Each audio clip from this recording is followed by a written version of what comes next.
Every day, schools are making decisions about how students learn to read. Decisions that stick with students for years. Schools needed a clear way to evaluate what really works.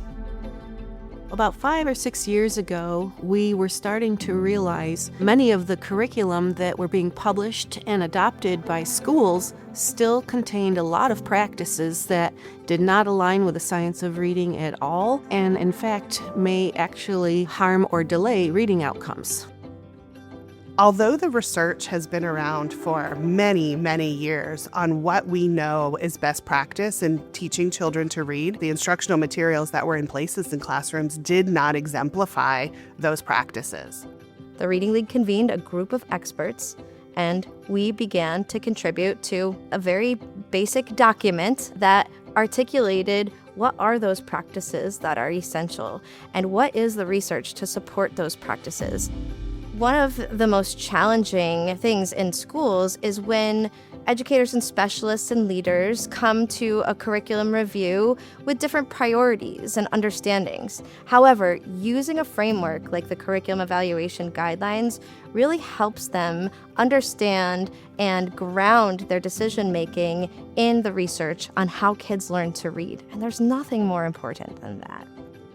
The curriculum evaluation guidelines really support decision makers in their investment. Instructional materials play a huge role in students' learning, and often those instructional materials have to last for sometimes up to 10 years based on adoption cycles. So the decisions that leaders are making about the materials that they're putting into their schools is essential that it meets the research and that it also meets the needs of their population and their students.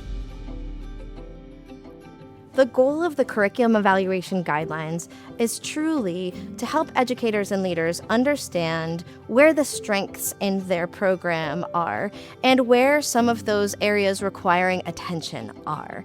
It helps them make informed decisions when selecting curricula, and it also helps them with implementation. As you're reviewing curricula and you're using the curriculum evaluation guidelines, if you note that there is a weakness, for example, in connecting writing to reading instruction, we know that that is a high-leverage practice that is grounded in evidence and research. If this is found, then a school-based team could find a strategy to support this element of instruction before students exhibit any weaknesses due to this red flag.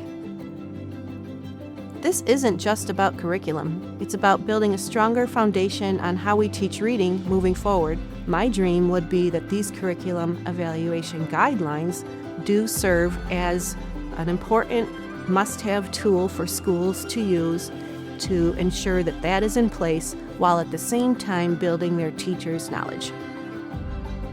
It's such a unique opportunity for us to pull together from lots of different disciplines, as we know the science of reading really is. Disciplines not only of reading instruction, but of cognitive psychology, of neurobiology. Those pieces come together and they're all in a single document. And it's just an incredible tool for educators to use. By supporting the educators through deepening their knowledge and helping them use the tools that are well created in front of them, we know that we can significantly impact the literacy achievement in this country.